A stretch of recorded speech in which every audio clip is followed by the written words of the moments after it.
Hi, ಎಲ್ರಿಗೂ ನಮಸ್ಕಾರ. ನಾನು ನಿಮ್ಮ ಅಶ್ವಿನಿ ಜೈನ್.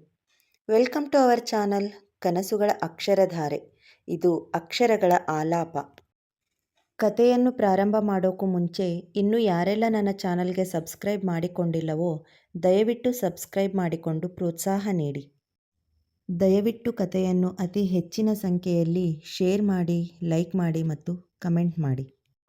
ಕಥೆಯ ಶೀರ್ಷಿಕೆ ಈ ಜೀವ ನಿನಗಾಗಿ. ಅಧ್ಯಾಯ 20. ಪ್ರತೀಕ್ನಿಂದ ತಪ್ಪಿಸಿಕೊಂಡು ಅವಸರದಿ ಓಡಿ ಬಂದ ಪ್ರೀತಿಯತ್ತ ನೋಡಿದ ಸಾಂತ್ವನ್ ಹಾಗೂ ಕೃತಿ ಏನಾಯಿತು ಎಂದು ಕಾಳಜಿಯಲ್ಲಿ ವಿಚಾರಿಸಿದರು. ಏನೊಂದೂ ಹೇಳದೆ, ಸಂಜೆ ಪಾರ್ಟಿಗೆ ಇಬ್ಬರಿಗೂ ಡ್ರೆಸ್ ರೆಡಿ ಇದೆ, ಒಮ್ಮೆ ಟ್ರೈ ಮಾಡಿ ನೋಡಿ ಅಂತ ಹೇಳೋಕೆ ಬಂದೆ ಅಷ್ಟೆ ಅಂತ ಹೇಳಿ ಅಲ್ಲಿಂದ ಹೊರಟಳು. ತಲೆಯಲ್ಲಿ ಅವನದೇ ವಿಚಾರಗಳು, ಮನದಲ್ಲಿ ಅವನ ಮುದ್ದು ಮುದ್ದಾದ ಗಾಂಭೀರ್ಯವದನ. ಅವಳ ವಯೋಸಹಜ ಭಾವನೆಗಳು ಅವನಲ್ಲಿ ಅವಳನ್ನು ಆಕರ್ಷಣೆಗೊಳ್ಳುವಂತೆ ಮಾಡಿತ್ತು. ಇಲ್ಲಿ ಮತ್ತೊಂದು ಹೊಸ ಪ್ರೇಮ್ ಕಹಾನಿ ನಡೆಯುವುದರಲ್ಲಿತ್ತು. ಅಮೃತ ಸೌಧ ಸಂಜೆಯ ಪಾರ್ಟಿಯ ರಂಗಿಗೆ ಮಧುವಣಗಿತ್ತಿಯಂತೆ ಅಲಂಕೃತಗೊಂಡು ಸಜ್ಜಾಗಿ ನಡೆಯಬೇಕಿರುವ ಶುಭ ಕಾರ್ಯಕ್ಕೆ ಸಿದ್ಧವಾಗಿ ನಿಂತಿದೆ. ಸಂಜೆ ಪಾರ್ಟಿಗೆ ಆಹ್ವಾನಿತರೆಲ್ಲರೂ ಬಂದಿದ್ದರು. ಅಮೃತ ಸಿಂಚನದ ಅತಿಥಿಗಳು, ಅಮೃತ ಹಾಸ್ಪಿಟಲ್ನ ಎಲ್ಲ ಸಿಬ್ಬಂದಿಗಳು, ಬಿಸಿನೆಸ್ ಸ್ನೇಹಿತರು ಎಲ್ಲರನ್ನೂ ಆದರದಿಂದ ಸ್ವಾಗತಿಸಲಾಗಿತ್ತು. ಬಂದವರನ್ನೆಲ್ಲ ನೀತಾ ಹಾಗೂ ಚೋಟು ಮನೆಯವರಂತೆ ಆಸ್ಥೆಯಿಂದ ವಿಚಾರಿಸಿಕೊಳ್ಳುತ್ತಿದ್ದರು. ಪ್ರತೀಕ್ ಪಾರ್ಟಿಯ ಜವಾಬ್ದಾರಿಯನ್ನು ಹೊತ್ತು ಎಲ್ಲವನ್ನೂ ವ್ಯವಸ್ಥಿತವಾಗಿ ನೋಡಿಕೊಳ್ಳುತ್ತಿದ್ದನು. ಕೆಂಪು ಬಣ್ಣದ ಲಾಂಗ್ ಡಿಸೈನರ್ ಪಾರ್ಟಿ ಗೌನ್ ತೊಟ್ಟು, ಅದಕ್ಕೊಪ್ಪುವ ಅಲಂಕಾರ ಮಾಡಿಕೊಂಡು, ಅದಕ್ಕೊಪ್ಪುವ ಮ್ಯಾಚಿಂಗ್ ವಜ್ರದ ಒಡವೆ ತೊಟ್ಟು ನಡೆದು ಬರುತ್ತಿದ್ದ ಪ್ರೀತಿಯತ್ತಲೇ ನೋಡುತ್ತಾ, ಹುಣ್ಣಿಮೆ ಚಂದಿರನೇ ನಕ್ಷತ್ರಗಳಿಂದ ಅಲಂಕೃತಗೊಂಡು ನಡೆದು ಬಂದಂತೆ ಭಾಸವಾಗಿ ಪ್ರತೀಕ್ ಮೈ ಮರೆತು ಅವಳನ್ನೇ ನೋಡುತ್ತಾ ನಿಂತಿದ್ದನು. ಅವನು ಅವಳನ್ನು ಗಮನಿಸುತ್ತಿರುವುದನ್ನು ನೋಡಿದವಳ ಮನದಲ್ಲಿ ಸಾವಿರ ಚಿಟ್ಟೆಯ ಹಾರಾಟದ ಅನುಭವ. ಸೀದಾ ಸ್ಟೇಜ್ ಹತ್ತಿದ ಪ್ರೀತಿ ಎಲ್ಲರನ್ನೂ ಉದ್ದೇಶಿಸಿ ಮಾತು ಪ್ರಾರಂಭಿಸಿದಳು. ಎಲ್ಲರಿಗೂ ಈ ಶುಭ ಕಾರ್ಯಕ್ರಮಕ್ಕೆ ಸ್ವಾಗತವನ್ನು ಕೋರಿ, ಎಲ್ಲರಿಗೂ ತಮ್ಮ ಸಂತೋಷದಲ್ಲಿ ಪಾಲ್ಗೊಂಡಿದ್ದಕ್ಕೆ ಧನ್ಯವಾದವನ್ನು ತಿಳಿಸಿ ಪಾರ್ಟಿಯನ್ನು ಪ್ರಾರಂಭಿಸೋಣ ಎಂದು ತಿಳಿಸಿದಳು. ನಂತರ ಎಲ್ಲರೂ ಕಾಯುತ್ತಿದ್ದ ಸಮಯ ಒದಗಿ ಬಂದಿತು. Let's welcome the most beautiful and handsome ಜೋಡಿ ಆನ್ ಸ್ಟೇಜ್ ಎಂದು ಪ್ರೀತಿ ಜೋರಾಗಿ ಕಿರುಚಿದಳು. ಎಲ್ಲರ ಗಮನ ಅತ್ತ ತಿರುಗಿತ್ತು. ತನ್ನವನೇ ಖುದ್ದಾಗಿ ಹೋಗಿ ಆಯ್ಕೆ ಮಾಡಿ ತಂದಿದ್ದ ಮೆಜೆಂಟಾ ಬಣ್ಣದ ಒಡಲು, ಆಕಾಶ ಬಣ್ಣದ ಬಾರ್ಡರ್ ಹಾಗೂ ಸೆರಗು ಹೊಂದಿದ ಸೀರೆಯ ಒಡಲ ತುಂಬ ಪುಟ್ಟ ಪುಟ್ಟ ಗೋಲ್ಡನ್ ಕಲರ್ಸ್ ಬುಟ್ಟ ಹೊಂದಿದ ಸೀರೆಯನ್ನು ಉಟ್ಟು, ಅದೇ ಬಣ್ಣದ ಬಳೆಗಳು, ಮಧ್ಯೆ ಮಧ್ಯೆ ಬಂಗಾರದ ಬಳೆಗಳು, ಕತ್ತಲ್ಲಿ ವಜ್ರದ ಒಂದು ನೆಕ್ಲೆಸ್, ಒಂದೆಳೆಯ ದೊಡ್ಡ ಚೈನ್, ಮ್ಯಾಚಿಂಗ್ ಕಿವಿ ಓಲೆ, ತುಸು ಹೆಚ್ಚೆ ಮುತುವರ್ಜಿಯಿಂದ ಅಲಂಕಾರ ಮಾಡಿಕೊಂಡು ದಂತದ ಬೊಂಬೆಯಂತೆ ಕಾಣುತ್ತಾ ಇದ್ದಳು ನಮ್ಮ ಹ್ಯಾಂಡ್ಸಮ್ನ ಕೃತಿ. ಅವಳಂತೆ ಮೆಜೆಂಟಾ ಬಣ್ಣದ ಶರ್ಟ್ ತೊಟ್ಟು ಅವಳ ಕೈ ಹಿಡಿದು ನಡೆದು ಬರುತ್ತಿದ್ದವನು ಅವಳ ಅಲಂಕಾರ, ಸೌಂದರ್ಯ ಕಂಡು ಮನದಲ್ಲೇ ಹರ್ಷಿಸಿದ್ದನು. ಈ ಸೌಂದರ್ಯ ರಾಶಿಯ ಒಡೆಯ ತಾನೇ ಎಂಬ ಅಹಂ ಅವನ ಮನದಲ್ಲಿ. ಎಷ್ಟೋ ವರ್ಷದ ತಪಸ್ಸು ಮುಗಿದು ಅವನ ಕನಸು ಇಂದು ನನಸಾಗಿದೆ ಎಂಬ ಸಂತೃಪ್ತಿ ಅವನ ಮುಖದಲ್ಲಿ. ಕೈ ಹಿಡಿದು ನಡೆದು ಬರುತ್ತಿದ್ದ ಜೋಡಿಯ ನೋಡಿ ಅದೆಷ್ಟೋ ಮನಗಳು ತುಂಬು ಹಾರೈಕೆ ಮಾಡಿದ್ದವು. ಇನ್ನೆಷ್ಟೋ ಮನಗಳು ತಮಗೆ ದಕ್ಕದ ಅದೃಷ್ಟವನ್ನೆನೆದು ಮನದಲ್ಲೇ ದುಃಖಿಸಿದ್ದವು. ಸ್ಟೇಜ್ ಹತ್ತಿದ ಜೋಡಿಗಳು ಒಟ್ಟಾಗಿ ಕೇಕ್ ಕತ್ತರಿಸಿ ಒಬ್ಬರಿಗೊಬ್ಬರು ತಿನ್ನಿಸಿ ಖುಷಿಪಟ್ಟರು. ಅವರಿಬ್ಬರ ಬಗ್ಗೆ ಚೆನ್ನಾಗಿ ತಿಳಿದಿದ್ದವರೇ ಅಲ್ಲಿದ್ದವರು. ಆದರೆ ಅವರ ಸಂಬಂಧದ ಅರಿವು ಅವರಾರಿಗೂ ಇರಲಿಲ್ಲ. ಎಲ್ಲರ ಗೊಂದಲ ಅರಿತ ಪ್ರೀತಿ ಮಾತು ಶುರು ಮಾಡಿದಳು. ಎಲ್ಲರಿಗೂ ಶುಭ ಸಂಜೆ. ನಾವು ಎಲ್ಲರೂ ಇವತ್ತು ನಿಮ್ಮೆಲ್ಲರ ಪ್ರೀತಿಯ ಸ್ವೀಕೃತಿ ಮೇಡಮ್ ಬರ್ತ್ಡೇ ಸೆಲೆಬ್ರೇಷನ್ಗೆ ಸೇರಿದ್ದೀವಿ ಅಂತ ನಿಮಗೆ ಈಗಾಗಲೇ ಎಲ್ಲರಿಗೂ ಗೊತ್ತು. ಆದರೆ ಇನ್ನೊಂದು ವಿಶೇಷ ಇದೆ. ಅದೇನಪ್ಪ ಅಂದರೆ, ನನ್ನಣ್ಣ ಸಾಂತ್ವನ್ ಹಾಗೂ ಸ್ವೀಕೃತಿ ಅವರು ಸದ್ಯದಲ್ಲೇ ಮದುವೆ ಆಗ್ತಾ ಇದ್ದಾರೆ. ಇವತ್ತು ಅವರಿಬ್ಬರ ಎಂಗೇಜ್ಮೆಂಟ್. ನಿಮ್ಮೆಲ್ಲರ ಹಾರೈಕೆ ಈ ಮುದ್ದಾದ ಜೋಡಿ ಮೇಲೆ ಸದಾ ಹೀಗೆ ಇರಲಿ ಎಂದು ಹೇಳಿ ಮಾತು ಮುಗಿಸಿದಳು. ಪ್ರೀತಿ ಮಾತು ಮುಗಿಯುತ್ತಿದ್ದಂತೆ ಪಾರ್ಟಿ ಪೂರ್ತಿ ಚಪ್ಪಾಳೆಗಳ ಸುರಿಮಳೆ. ಎಲ್ಲರ ಕರತಾಡನ ಪಾರ್ಟಿ ತುಂಬ ಮೊಳಗಿತ್ತು.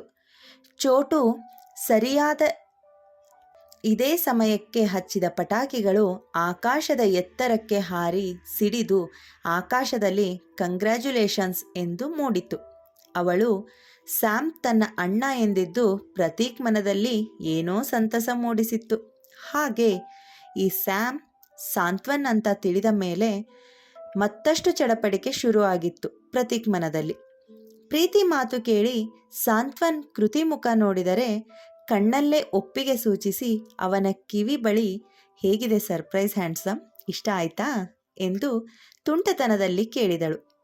ತುಂಬಾ ಇಷ್ಟ ಆಯಿತು ಜಾನು, ನಾನು ಲೈಫಲ್ಲಿ ಇಂಥ ಒಂದಿನ ಬರುತ್ತೆ ಅಂತ ಕನಸಲ್ಲೂ ಊಹಿಸಿರಲಿಲ್ಲ.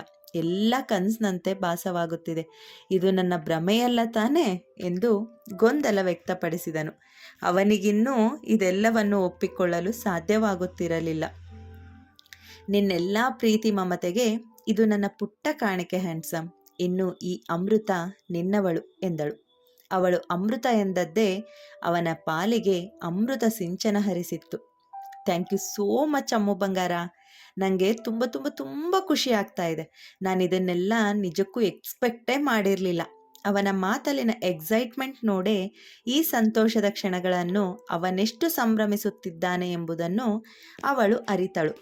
ಅವರ ಪಿಸು ನುಡಿ ಇನ್ನೂ ಮುಗಿದಿರಲಿಲ್ಲ. ಅವರ ಬಳಿ ಬಂದ ಪ್ರೀತಿ, ಹೇಗಿತ್ತು ಸ್ಯಾಮ್ ಸರ್ಪ್ರೈಸ್? ತುಂಬ ಎಕ್ಸೈಟೆಡ್ ಆಗಿರಬೇಕು ಅಲ್ವಾ?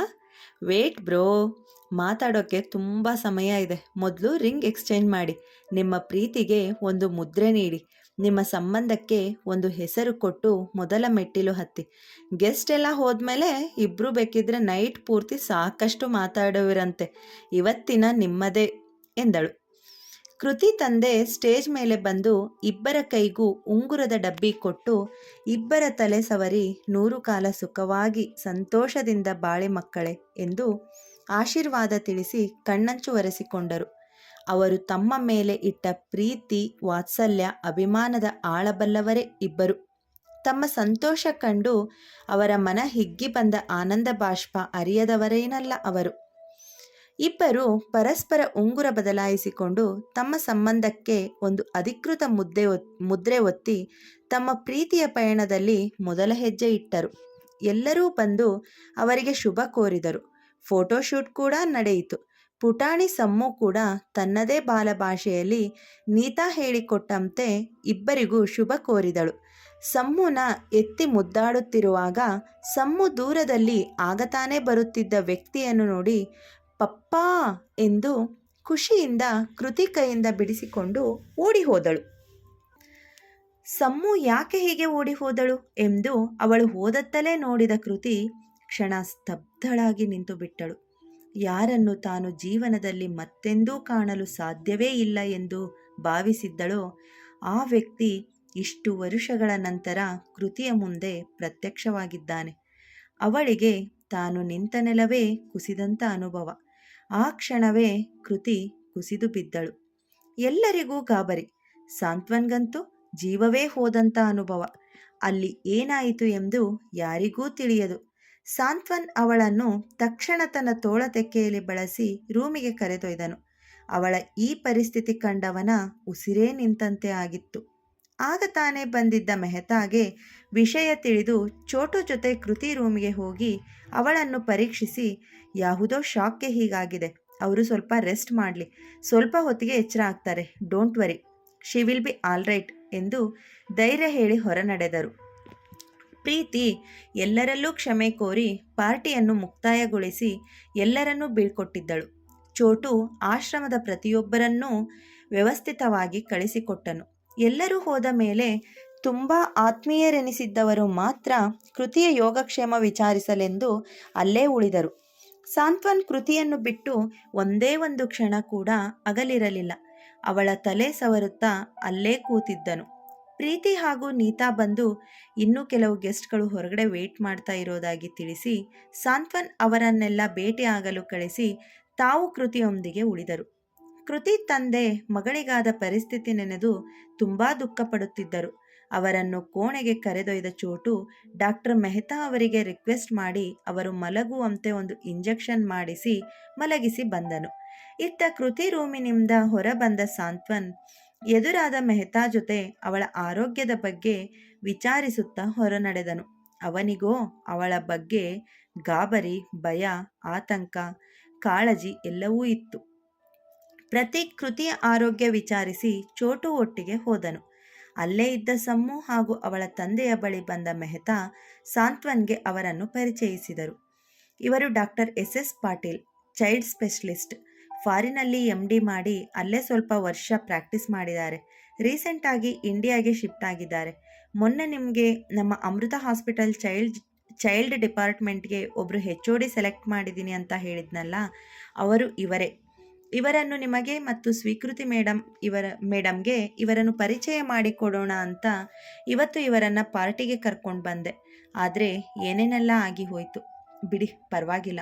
ಬಟ್ ಸ್ವೀಕೃತಿ ಮೇಡಮ್ಗೆ ಇದ್ದಕ್ಕಿದ್ದಂತೆ ಯಾಕೆ ಹೀಗಾಯಿತು, ಏನೋ ನೋಡಿ ಅವರು ಹೆದರಿದ್ದಾರೆ ಅನಿಸುತ್ತೆ ಎಂದು ತಮ್ಮ ಅನುಮಾನ ವ್ಯಕ್ತಪಡಿಸಿದರು.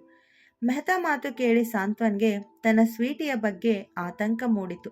ಅವನ ಮುಖ ನೋಡಿ ಅರ್ಥ ಮಾಡಿಕೊಂಡ ಮೆಹ್ತಾ, ಏನೂ ತೊಂದರೆ ಇಲ್ಲ, ರೆಸ್ಟ್ ಮಾಡಲಿ, ನಾಳೆ ಬೆಳಗ್ಗೆ ಎಚ್ಚರ ಆದಾಗ ಅವರು ಹುಷಾರಾಗಿರ್ತಾರೆ ಎಂದು ಸಮಾಧಾನಿಸಿದರು.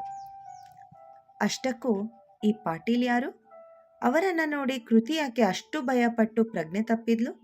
ಕೃತಿಗೂ ಪಾಟೀಲ್ಗೂ ಏನು ಸಂಬಂಧ? ಅಮೃತ ಸ್ವೀಕೃತಿಯಾಗಿ ಬದಲಾಗುವುದರಲ್ಲಿ ಪಾಟೀಲ್ ಪಾತ್ರ ಏನಾದರೂ ಇದೆಯಾ? ತಿಳಿದುಕೊಳ್ಳೋಣ ಮುಂದಿನ ಸಂಚಿಕೆಯಲ್ಲಿ. ಕತೆ ಮುಂದುವರೆಯುವುದು. ಧನ್ಯವಾದಗಳು.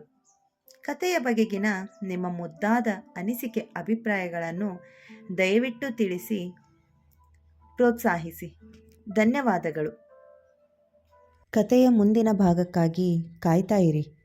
ಈ ಅಧ್ಯಾಯ ಇಷ್ಟ ಆಯಿತು ಅಂದರೆ ದಯವಿಟ್ಟು ಲೈಕ್ ಮತ್ತು ಕಮೆಂಟ್ ಮೂಲಕ ಪ್ರೋತ್ಸಾಹಿಸಿ.